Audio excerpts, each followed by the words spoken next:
Imagine this. It's the summer of 1985. You're driving down a lonely stretch of highway in the dead of night. Neon gas station signs flicker in the distance.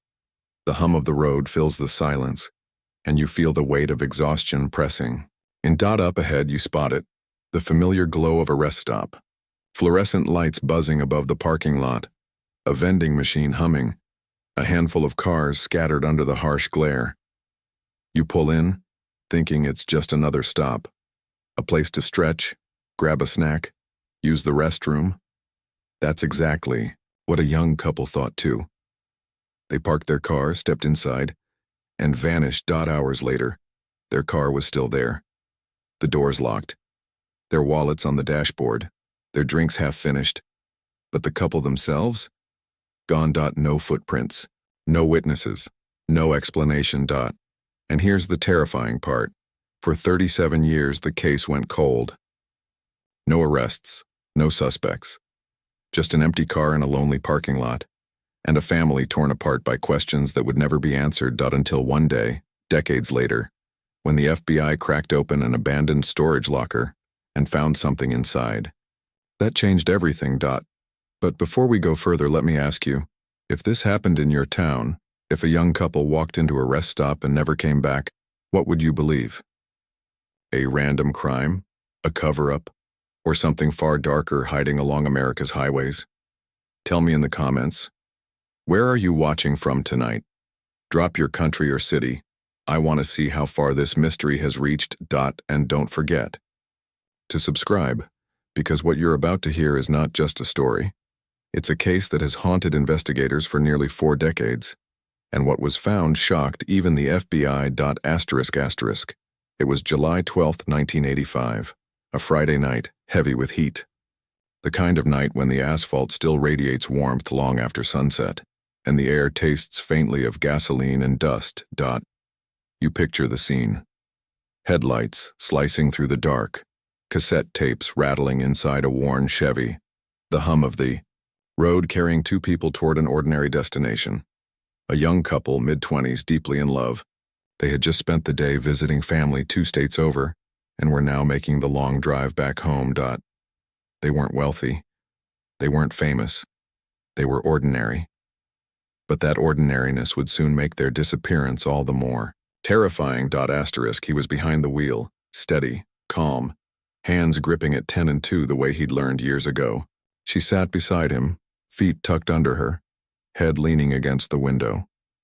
Occasionally she'd sing along to the music, off-key but sweet, her laughter filling the car when he teased her. In the back seat, a paper bag of snacks rustled, the kind picked up at a roadside gas station hours earlier. Half a sandwich, a bag of pretzels, a soda that had gone warm. They were tired but happy. The road stretched endlessly ahead, lined with pine trees that loomed like silent sentinels. But tiredness is dangerous. Fatigue crept into his bones. He rubbed his eyes. She noticed. Let's stop soon, she suggested. Just for a minute. And then they saw it. Up ahead, glowing against the night. A highway rest stop. You can imagine it clearly. A row of fluorescent lights buzzing faintly overhead. Vending machines humming, stocked with sodas and candy bars. A handful of cars scattered through the lot. A payphone against the wall, its receiver dangling. The sign out front read, Rest Stop 47, Gas Food, Restrooms. It looked ordinary, harmless, exactly the kind of place you wouldn't think twice about. They pulled in, parked neatly near the restrooms. The car doors clicked shut. Inside the car, they left their wallets, their IDs, even a bag of groceries they'd picked up earlier that evening. They were planning on coming right back. But they never did. Hours later, a truck driver pulled into the same rest stop. He noticed the car immediately. It was parked straight, headlights off, no movement inside. Nothing unusual. People slept in their cars all the time. But when he returned after a shower and coffee, the car hadn't moved. Curious, he peeked inside. Wallets, drinks, snacks, everything in place. No people. The driver shrugged it off, but by morning, the car was still there. That's when a call was made to local police. Deputies arrived before sunrise. They inspected the vehicle. The doors were locked, the keys missing, no signs of forced entry. No blood, no broken glass, no struggle. It was as if the couple had stepped out for just a moment and never returned. The restrooms were empty. The vending machines untouched. The attendants claimed they hadn't seen anyone unusual.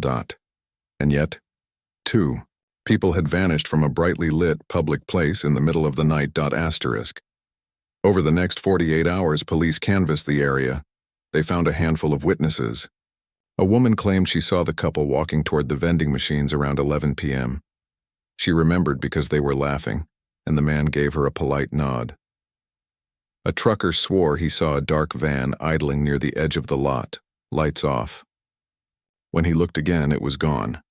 Another traveler insisted he heard a scream near the wooded area behind the restrooms, but dismissed it as kids messing around. No witness saw the couple leave.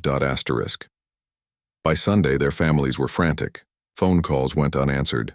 The car was impounded, searched thoroughly. Nothing. Reporters flocked to the story. Headlines screamed, "Couple vanishes from highway rest." Stop. No trace, no leads. The families gave tearful interviews holding up photographs of the missing couple. Their voices cracked as they begged for answers. But answers never came. With no leads. Rumors began. Some said it was a crime of opportunity, someone lurking in the shadows, waiting for strangers to stop. Others whispered of organized rings, of vans that prowled highways looking for victims. And then there were darker rumors still, of the rest stop itself, of strange lights reported by truckers, of time slips whispered in hushed tones. But there was no proof. Just silence. Weeks turned into months. The car sat in an impound lot, gathering dust. Detectives pored over it again and again, searching for overlooked evidence. But there was none. By winter of 1985, the case had gone cold. 2 people had stepped out of their car at a rest stop and vanished into the night. And for 37 years, nothing new would surface. Until a storage locker was opened. In 2022, during a routine auction of unpaid storage units, the FBI intervened. Inside one of the units, buried beneath old boxes and furniture, was a locked trunk. When agents pried it open, they froze. Because inside the trunk were objects that should have never existed outside that car in 1985. The couple's belongings. And something else that would shake the case to its core. For 37 years, the case sat gathering dust in county archives. Yellowed newspaper clippings, faded photographs, police reports typed on brittle paper, detectives retired, witnesses aged. The rest stop was remodeled, its old fluorescent lights replaced by brighter LEDs. Travelers came and went, never knowing that the asphalt beneath their feet still held a ghost story. But in the spring of 2022, something shifted. It began with something ordinary. A storage facility on the edge of town was auctioning off units abandoned by tenants who hadn't paid their rent. Dozens of bidders gathered, ready to gamble on forgotten furniture, boxes of junk, maybe a hidden treasure. Unit #47 looked like the rest, dusty, padlocked, filled with crates. When the lock was cut and the door rolled up, bidders leaned forward, flashlights in hand. But before the bidding could start, 2 unmarked black SUVs pulled into the lot. Men in dark suits stepped out. The crowd grew quiet. The auctioneer froze. He whispered with one of the agents. Then, abruptly, the auction was halted. The crowd grumbled. But inside the unit, hidden among the clutter, the FBI had found something that shouldn't have been there. At the back of the unit sat a heavy steel trunk, rusted, locked, its surface covered in dust. When agents pried it open, the smell of damp and age spilled out. Inside, carefully folded and stacked, were items that investigators hadn't seen since 1985. A woman's leather purse, cracked with time. A man's wristwatch, stopped at 11:07. A faded Polaroid of the couple, smiling, in front of their car. And at the very bottom, A blood-stained jacket. These items had been logged into evidence nearly 4 decades earlier. They should have been locked away in a police vault. Instead, they were here, in a forgotten storage locker. When news leaked that the FBI had seized Unit #47, the town buzzed with rumors. Maybe it's junk, some said. Maybe just old boxes. But others whispered, it's them. It has to be. The families of the missing couple, now elderly, were contacted. They trembled as they confirmed the purse, the watch, the jacket. These were their children's. Things. Tears fell as they asked the same question everyone else was asking. How did evidence from a 1985 disappearance end up in a rented locker? Reporters demanded answers. Microphones shoved into agents' faces, cameras flashing, questions hurled. What did you find? Why was the FBI involved? Does this mean the couple was murdered? But agents gave the same response every time. No comment. Behind closed doors, however, something darker was unfolding. The discovery of the trunk triggered a full reopening of the case. Evidence was flown to Quantico for testing. DNA swabs, forensic scans, chemical analysis. And though the FBI released nothing publicly, whispers leaked. The blood on the jacket matched the male victim. The purse contained a receipt time-stamped the very night they vanished. The watch's hands were frozen at the exact hour witnesses claimed they saw the couple alive. It wasn't just old evidence. It was frozen in time as if sealed away deliberately. But wait, who sealed it away? The man who had rented Unit #47 decades ago was tracked down. He had died years earlier, but his rental history raised questions. He wasn't a local. He had no ties to Mill Creek. His name appeared in no police files. Yet records showed he had begun renting the unit in 1986, just 1 year after the disappearance. When investigators dug further, they found his employment history. He had once worked as a contractor for federal law enforcement. Had he been part of the original investigation? Or had he been tasked with hiding its most damning evidence? When the families learned this, anger replaced grief. All these years, the mother cried. We thought no one was looking, but all along someone knew. She held her daughter's purse in trembling hands, pressing it to her chest as if the leather could bring her child back. How dare they hide this? How dare they keep this from us? In June 2022, FBI agents returned to the rest stop where the couple had vanished.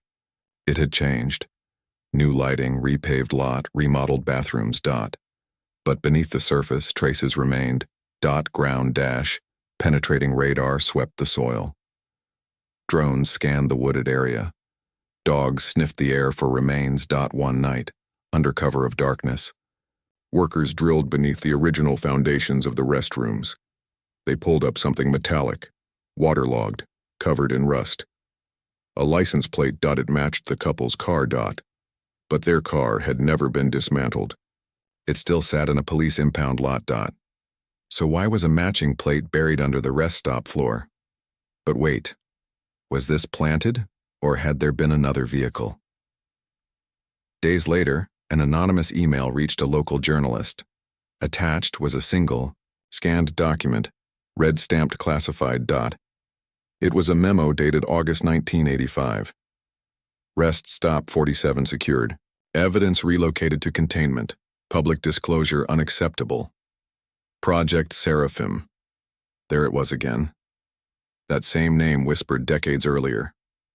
Project Seraphim. What did it mean? Why did it keep resurfacing? And what did it have to do with a vanished couple? Mill Creek exploded with theories. Some said the couple had stumbled onto something they weren't supposed to see. Others believed they had been abducted by a traveling serial killer. And still others whispered of experiments, of cover-ups of things far beyond human understanding. The rest stop, once ignored, now became a site of pilgrimage. People came from other states just to stand in its lot, to take photos, to say they had been where the couple vanished. But the FBI's presence kept them at bay. Yellow tape, armed guards, silence. Then came the second locker. Across the state line, Another unpaid unit was opened in September. 2022. Inside was another trunk, smaller, heavily padlocked. When agents opened it, they didn't find clothing or photos. They found bones. And tucked between them, wrapped in plastic, was a rest stop, map dated 1985. With a single circle drawn in red. Right where the couple's car had been parked. For nearly 4 decades, the disappearance of the couple from Rest Stop 47 had been reduced to a cold case. A haunting headline from the past. Something whispered about in truck stops, told around dinner tables as a cautionary tale. But in 2022, with the discovery of 2 storage lockers, the story was alive again, and this time, it wasn't just investigators who came forward. It was the people who had been silent for 37 years. Her name was Carol. In 1985, she had been a young mother traveling late at night with her infant daughter. She had stopped at Rest Stop 47. The same night the couple vanished. For decades, she said nothing. Who would believe her? But now, with the news exploding again, she found her voice. Carol told reporters she had seen the couple that night. She remembered them because they looked so young, so in love. The man had held the woman's hand as they walked toward the vending machines. But she saw something else. A van was parked near the tree line, she whispered. No lights, no sound, just waiting. When asked why she hadn't spoken earlier, her eyes filled with tears. I was scared because I think they saw me too. Another man came forward. A retired truck driver, gray-haired now, but still haunted. He swore he had been there that night. I was filling my thermos when I heard it, he said. A scream, sharp, cut off real quick. He ran outside but saw nothing. Just the parked cars, the humming lights, the still trees. But he swore the air smelled different, acrid, metallic. And then he said he noticed something odd. The vending machine lights flickered, dimmed, then went out completely for a few seconds. When they came back, he said, the couple was gone. But wait. When he later tried to give a statement, something strange happened. The truck driver claimed he spoke with deputies in 1985. He remembered sitting in a small room, describing the scream, the lights. But when he asked for a copy of his statement, they told him it had never been taken. Decades later, when reporters checked the old case file, there was no record of his testimony. Not a single page. As though his words had been erased. As witnesses came forward, FBI agents returned in force. They knocked on doors. They asked questions. But witnesses didn't feel protected. They felt silenced. One local shop owner described it like this. They didn't want to hear what we saw. They wanted us to stop talking. Another woman swore 2 agents visited her father in the 1990s after he mentioned seeing strange lights over the rest stop. After that meeting, he never spoke of it again. By late 2022, the case dominated national headlines again. Cold case reignited. Couple's belongings found. FBI silent. True crime podcasts dissected every theory. YouTubers speculated wildly. TV panels debated whether this was a crime, a conspiracy, or something paranormal. But the louder the media screamed, the quieter the FBI grew. Their silence only made the story darker. For the families, the renewed attention was agony. Imagine being the sister of the missing woman, now in her 60s. For decades she had mourned quietly, carrying the pain like a private wound. Now the cameras were back, shoving microphones into her face, demanding quotes. They were people, she cried, not headlines. My sister loved to bake. She wanted children. She wasn't just a mystery. Her words cut deep. Because the truth was, the world had reduced the couple to symbols. Symbols of fear, of loss, of the unknown. In November 2022, the sister received a phone call from a blocked number. At first, she thought it was another reporter, but then she heard it, a man's voice. Calm, flat, Stop looking." She froze. "Who is this?" The line crackled. Then, faintly, another voice, a younger one, trembling.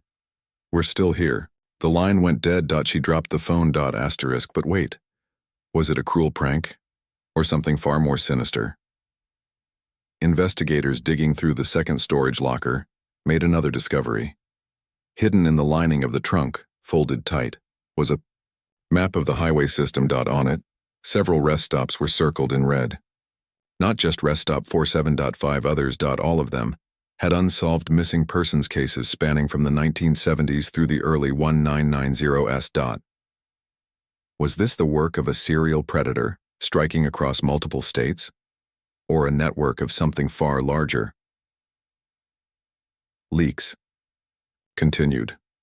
Another memo surfaced. This one shorter, blunter. Project Seraphim. Containment compromised.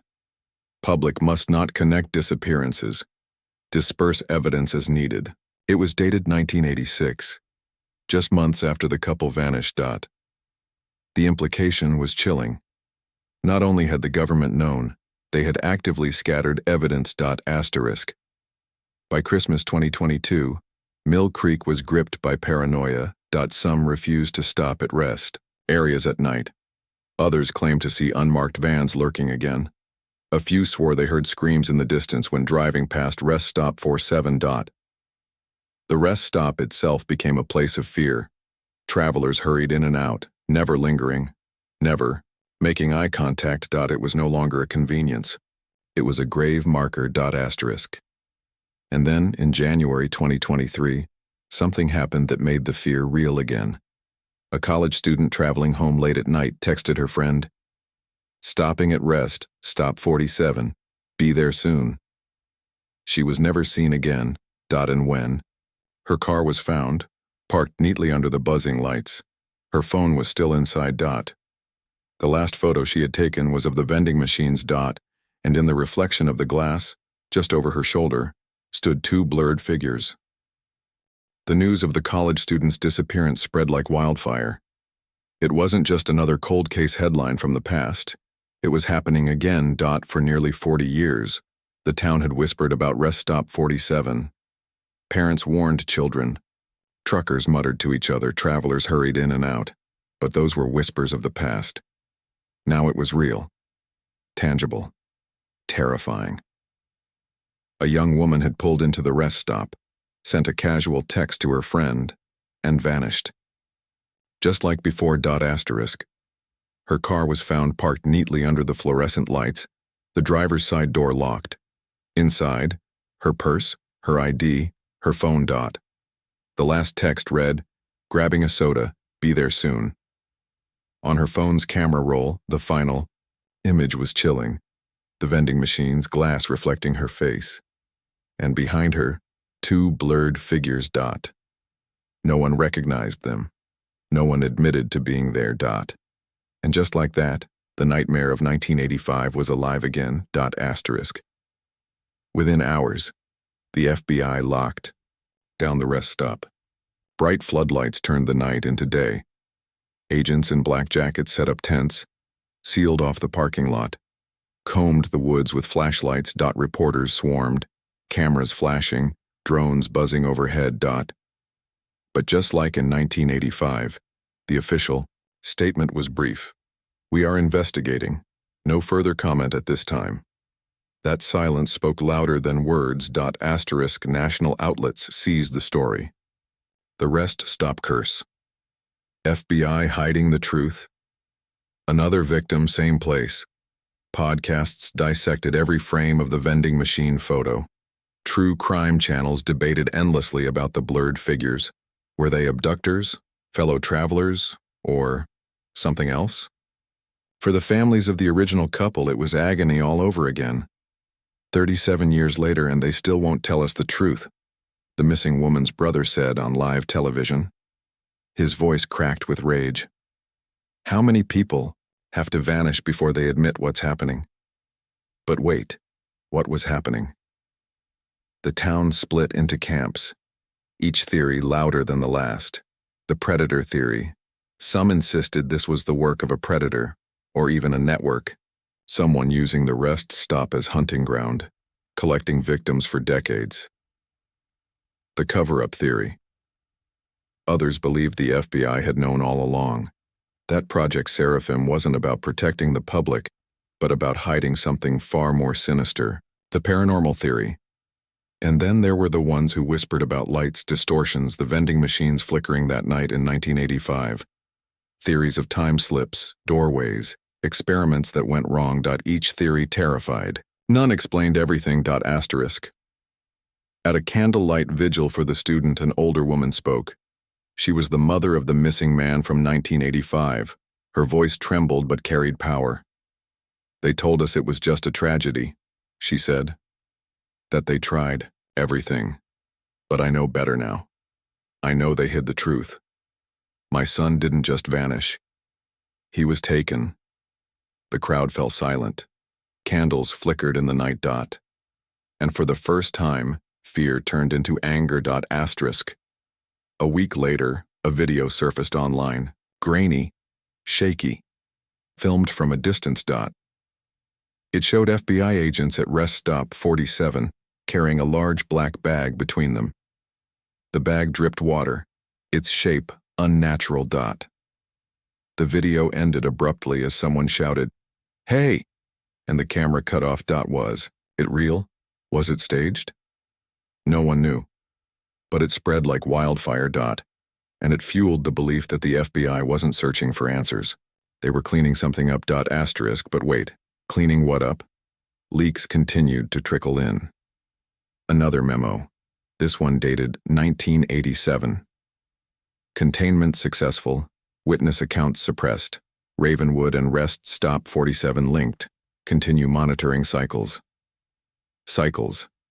The word chilled investigators.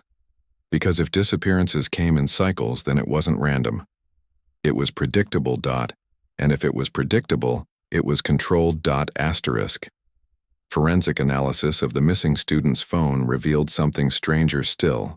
Her final photo wasn't the only one. Buried in the data were corrupted images, blurry, distorted, almost burned into the file. Shapes, lights, and faint outlines of the same couple who vanished in 1985. The boyish smile of the man, the long hair of the woman, standing behind the student. As if they had returned for just an instant. Asterisk.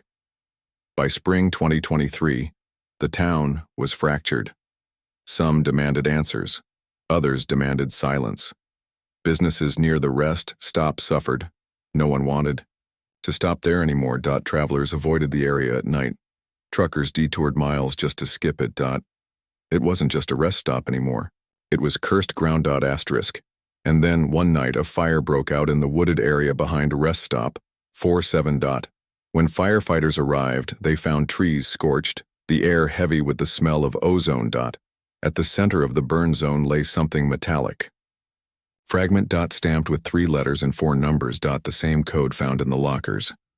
The same code whispered in the files. Project Seraphim's mark. By summer of 2023, Rest Stop 47 was no longer just a local mystery. It had become a national story, debated on television, dissected in podcasts, and argued about across every online forum. But as reporters dug deeper, a chilling realization emerged. This wasn't just about one couple in 1985. It wasn't just about one student in 2023. Disappearances like these had happened elsewhere, far from Mill Creek. And long before. Asterisk, a journalist in Chicago uncovered a trove of declassified documents from the late Cold War, scattered reports, odd disappearances, strange references buried in footnotes. 1972. Alaska. A family of 4 vanished at a roadside diner. Their car was left running in the lot. The lights flickered, then died. 1978. West Germany. 2 soldiers disappeared from a NATO rest area. Their rifles were later found submerged in a fountain. 1983. Nevada. Travelers at a desert rest stop swore the vending machines went dark for 5 minutes. When the lights returned, 3 people were gone. In each file, a familiar phrase appeared in the margins. Refer to Seraphim. Through encrypted leaks, Isabella, the journalist who had been chasing the story since 2022, received a message from a foreign intelligence contact. It was short, direct. Seraphim is not American only. Others involved, Brazil, Germany, Japan, shared data, shared disappearances. She read it twice. If true, it meant Seraphim wasn't just a U.S. project. It was international. But wait, if nations were cooperating, what exactly were they cooperating on? A physicist from MIT analyzed satellite logs from the 1980s. In June 1985, the very night the couple disappeared, anomalous electromagnetic spikes were recorded above the region where Rest Stop 47 stood. The same kind of spike appeared in April 2023. The same night the college student vanished. Coincidence? Or proof that something measurable, was happening in the sky above? Locals whispered of construction near Mill Creek in the late 1980s. A warehouse built overnight. Trucks arriving at odd hours. Workers who never spoke. In 2023, drone footage revealed that the site still existed. Guarded. Active. Through a telephoto lens, reporters captured a chilling image. Crates labeled Seraphim. Containment. What was being contained? And why was it buried in the woods of a small Midwestern town? The brother of the missing woman from 1985 grew furious. He confronted reporters, shouting into cameras, "They're lying to us. They've known all along. My sister wasn't lost, she was taken. And now it's happening again. What are they hiding out there?" His anger spread. Protesters began gathering outside the FBI command post holding signs. "Tell the truth. What is Seraphim? Stop the cover-up." The FBI said nothing, but their silence only fueled the fire. In October 2023, a third storage unit was uncovered in another state. Inside, more evidence. A driver's license from the missing couple. A half-empty soda bottle still sealed with 1980s packaging. And a reel-to-reel audio tape. When the FBI tried to seize it, a copy leaked online. The audio was faint, distorted, but voices could be heard. A woman crying, a man shouting, "Don't go near the light." Then static. And finally a mechanical voice. Project Seraphim unit secured. But wait, secured what? People? Objects? Or something else entirely? Isabella compiled every case she could find. When plotted on a map, the points formed not chaos but a line, a corridor stretching across continents. Alaska, Midwestern highways, Nevada, Germany, Brazil, Japan. Places where reality seemed to bend, where vanishings clustered. She stared at the map, goosebumps rising. It wasn't random. It was systematic. Finally, Isabella secured a meeting with a retired intelligence officer. His hands shook as he smoked, eyes darting to every corner of the diner. "You think Seraphim is about saving people?" he rasped. "It's not. It's about studying thresholds, places where doors open." He leaned closer, voice barely audible. "They don't close them, they use them." "Use them how?" Isabella pressed. He crushed his cigarette. "To send things through. Sometimes people, sometimes not." Weeks later, a package arrived at Isabella's motel. Inside was a partially burned letter, written on official stationery. It read, "Containment unstable. Ravenwood and Rest. Stop 47 remain. Critical nodes. Do not permit civilian access. 1985 subjects remain active." Her hands shook. Subjects, not victims. Subjects. In December 2023, a storm swept through Mill Creek. Lightning struck the woods behind Rest Stop 47. When residents ventured out the next morning, they found something horrifying. A section of ground had caved in, revealing a tunnel. Concrete walls, lights still glowing, a facility buried beneath the earth. And at the entrance, half buried in mud, was a sign. Project Seraphim. Entry restricted. The ground had split open like a wound. Rain poured into the gash, washing mud and roots away, revealing something no one in Mill Creek had ever expected to see. Concrete walls, embedded cables, fluorescent lights still flickering after nearly 4 decades. The hidden facility was real. Project Seraphim wasn't just a whisper. It was right there, under their feet. Locals gathered, staring down into the sinkhole. Some whispered prayers, others took photos before agents arrived. Through the opening, you could see a staircase descending into the earth.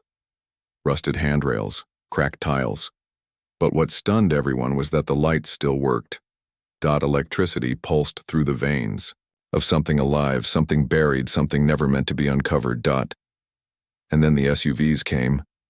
Black, unmarked, fast. FBI agents swarmed, pushing people back, sealing the area in yellow tape. No photos, no entry. Their voices sharp. Cold. But the photos were already online. By morning, the town was in chaos. Some swore the sinkhole was an accident. Others believed it was divine punishment, exposing secrets that had been hidden too long. And a few, shaking with fear, said the truth out loud. If there's a facility down there, then maybe the missing aren't gone.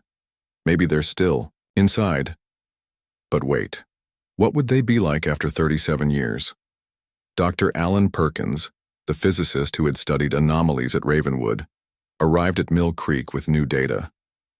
He held up charts showing electromagnetic spikes that lined up perfectly with both the 1985 disappearance and the 2023 one.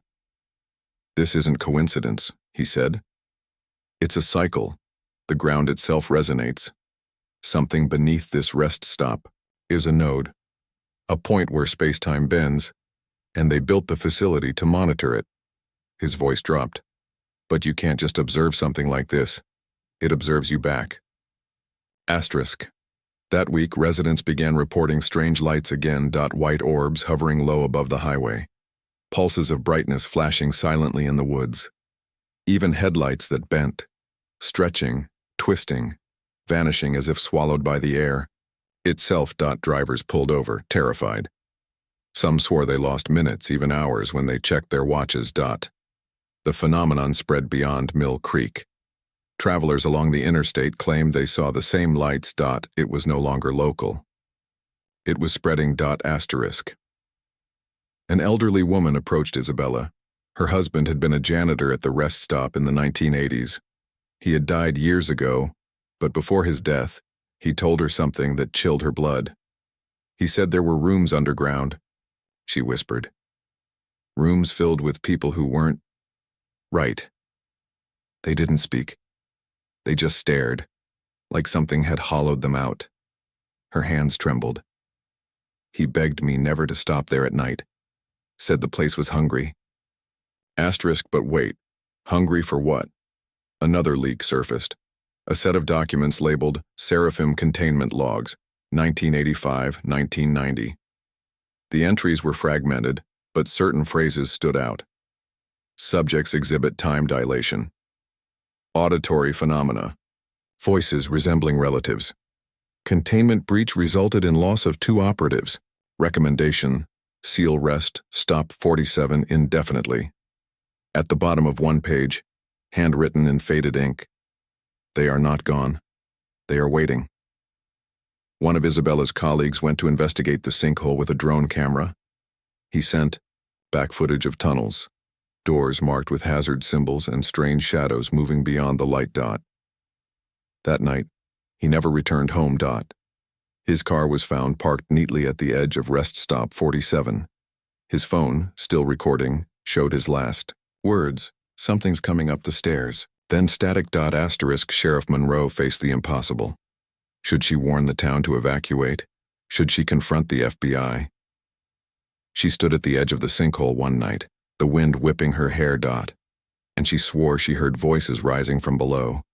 A man's voice, a woman's voice, and then faintly, the cry of a child. Asterisk. The brother of the missing woman from 1985 was shown a blurred frame from the drone footage.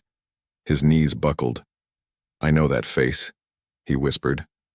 "It's her. My sister. She hasn't aged a day."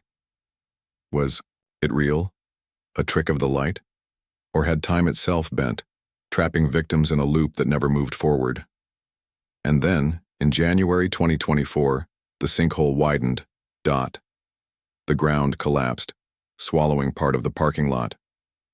Concrete cracked, metal twisted, and a massive door was exposed. A steel door, rusted but intact. Stamped across its surface were 3 words in bold, black paint. Project Seraphim. Entry restricted. The agents moved quickly to seal it. But before they could, locals swore they heard pounding from the other side. And a voice crying out, "Help us." The pounding echoed in the night.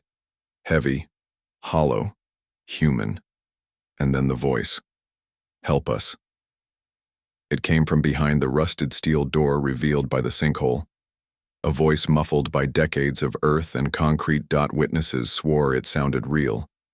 Others said it was a trick of the wind. But no one could deny the terror it sparked. Because if it was real, if someone was alive in there, then who had been trapped for nearly 40 years? By dawn, the FBI had sealed the site. Floodlights illuminated the collapsed asphalt. Agents in hazmat suits moved with precision, and heavy machinery arrived to cover the entrance. The official statement was brief. No evidence of human activity was found. The sinkhole has been secured for safety. But locals knew better. They had heard the pounding. They had heard the voice. And some had even recorded it. Clips spread online, distorted but chilling. "Help us." Mill Creek erupted. Protesters lined the highway with signs. "Open the door."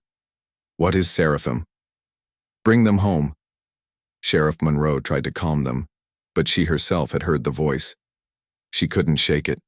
It haunted her dreams. And the families, the ones who had waited decades, now demanded entry. "If they're in there," one sister shouted into a camera, "then open it. Open it now." But wait. When a whistleblower leaked documents weeks later, the demand only grew louder. The leak was a set of internal memos dated between 1985 and 1987. They were stamped with the insignia of multiple agencies, FBI, CIA, even NATO. Key phrases stood out. Subjects contained anomalous properties post-exposure. Time slippage documented, minutes outside equal days within. Do not attempt retrieval. Containment prioritized. Seraphim sites coordinated internationally, and at the bottom of one memo, scribbled in pen, "Rest stop 47 compromised. Use secondary storage for evidence." It was confirmation. The lockers weren't random. They were part of the cover. Journalists pieced it together. Other countries had their own Rest Stop 47S, a tunnel in Brazil where buses disappeared without record, a service station in Germany that became infamous for soldiers vanishing during the Cold War. A Japanese roadside park closed mysteriously after families reported hearing voices in the vending machines. Each site whispered the same word. Seraphim. This wasn't local. It wasn't national. It was global. Sheriff Monroe confronted the FBI directly. "What's in there?" she demanded. "What are you hiding from my town?" The agent's reply was cold. "You think they're still alive? You don't want to see what's behind that door." One night, activists launched a drone into the sinkhole before agents could stop them. The footage streamed live. The drone dipped through the collapsed asphalt, hovered at the steel door. And then it moved inside. The corridor stretched downward, lined with flickering lights. On the walls, warnings stenciled in black. Restricted. Authorized personnel only. At the end of the hall, the drone's camera caught a glimpse of something. A figure. Standing perfectly still. Its face pale. Its eyes unblinking. And it looked exactly like the missing woman from 1985. The feed cut out. But wait. Was it really her? Or something wearing her face? Around the same time, Isabella received a battered notebook in the mail. No return address. Inside, shaky handwriting filled the pages. The first line read, "We've been here since 1985. The entries were fragmented, rambling, sometimes incoherent. They watch us. Through the glass. The lights hum at night. They don't let us sleep. Time is wrong here. A day feels like a year. She says she saw her own reflection walk past, but it wasn't her. And finally, one chilling line. We're not alone in here. Asterisk. When the journal leaked, the families broke. The mother of the college student screamed on live TV. Open it! If my daughter's down there, open it! Crowds chanted. Pressure mounted. The FBI responded with silence. Asterisk. In late March 2024, another document surfaced. This one not a memo but a transcript. Subject: male, mid-20s, identified as one of the 1985 victims. Condition: alive, minimal aging, exhibits non-human vocal distortion. Recommendation: do not release. Isabella stared at the page, her hands trembling. Alive, minimal aging, non-human distortion. What had they become? And then one night, the steel door opened. Not by force, not by protest. But from the inside. Witnesses swore they saw the door creak outward, metal grinding against concrete. And in the flood of light spilling from the darkness, a shadow stepped forward. Tall, thin, familiar. It was the missing man from 1985. His face unchanged, his eyes hollow. And when he spoke, his voice was not his own. The door creaked open with a sound that didn't belong in this world. Metal groaning against metal, decades of rust tearing free. And then he stepped out. The man who vanished from Rest Stop 47 in 1985. His face was the same as the photographs, boyish, clean-shaven, early 20s. He had not aged a day. But his eyes were wrong. Hollow, unblinking. And when he spoke, his voice echoed, layered, distorted. We're still here. The crowd gasped. Some screamed. Others fell silent, frozen. Family members rushed forward, tears, streaming, calling his name. But FBI agents grabbed them, holding them back. Stay away, one agent shouted. Because they knew something the others didn't. The man's movements were unnatural, too precise, too deliberate, like a puppet pulled by invisible strings. And when he reached the yellow tape, his mouth curled into something that looked like a smile but wasn't. Armed agents swarmed. Floodlights blazed, commands barked. On the ground. Do not advance. But he didn't flinch. He simply stared at them with those hollow eyes. And then, without warning, he whispered, You opened the door. The ground beneath the sinkhole trembled. Dust rained from the concrete. Deep below, something shifted. But wait, he wasn't alone. From the darkness behind the steel door, more figures emerged. A woman with long hair. The same woman who vanished with him in 1985. Her steps were slow, mechanical. Her face unchanged, yet lifeless. Behind her, shapes moved. Dozens of them. Some wearing clothing from the 1970s. Some from the 1990s. Some from only months earlier. Victims from across decades. They had all returned. And none of them looked alive. Panic erupted. Protesters screamed. Reporters fled. Agents formed a line, weapons drawn, shouting for order. But the figures didn't attack. They simply stood there, silent, watching. And then, as one, they whispered in unison, Help us. The words reverberated, not just in the air, but inside skulls, inside hearts. Some dropped to their knees, clutching their heads. Others ran into the night, swearing they could still hear the voices even miles away. Dr. Perkins, standing among the chaos, shouted over the noise. It's not them anymore, he cried. It's something using them. He pointed at the figures, trembling. Seraphim wasn't containment, it was a cage. They were holding something inside, and now it's out. The sister of the missing woman from 1985 sobbed, clawing at the tape. That's her. That's my sister. Let me through. But when the woman's pale eyes flicked toward her, there was no recognition, only emptiness. It was like staring into a mirror with no reflection behind it. But wait, why had they been released now? In the days after the incident, a final document leaked. A top-secret directive dated 1985, stamped with multiple agency seals. It read, Project Seraphim sites must remain sealed.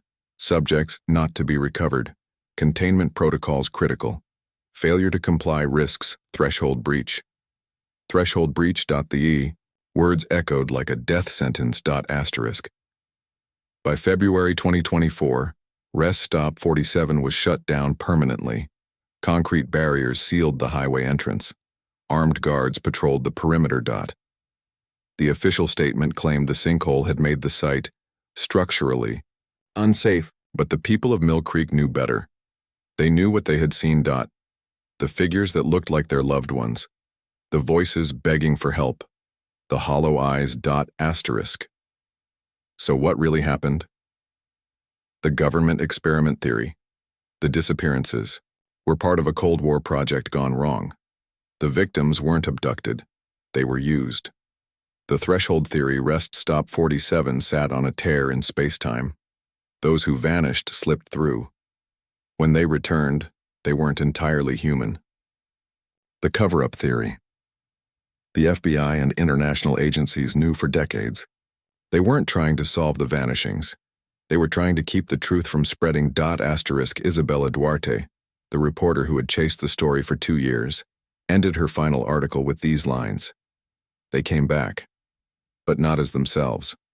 The question isn't what happened to them, it's what came with them. And if Rest Stop 47 is only one door, how many more are waiting to be opened? Imagine yourself pulling into a rest stop tonight. The lights hum overhead. The vending machine buzzes. You stretch your legs, grab a snack, take a photo. And in the reflection of the glass, you see someone standing behind you. Someone who isn't there when you turn around. Would you keep driving? Or would you realize too late that you've stepped into a story that never ends? What do you think happened to the couple in 1985? Were they the victims of a government experiment? Survivors of a doorway to another world? Or did something darker take their place when they came back? Share your theory in the comments below. Because some stories were never meant to stay buried. Don't let them vanish. Keep them alive with us.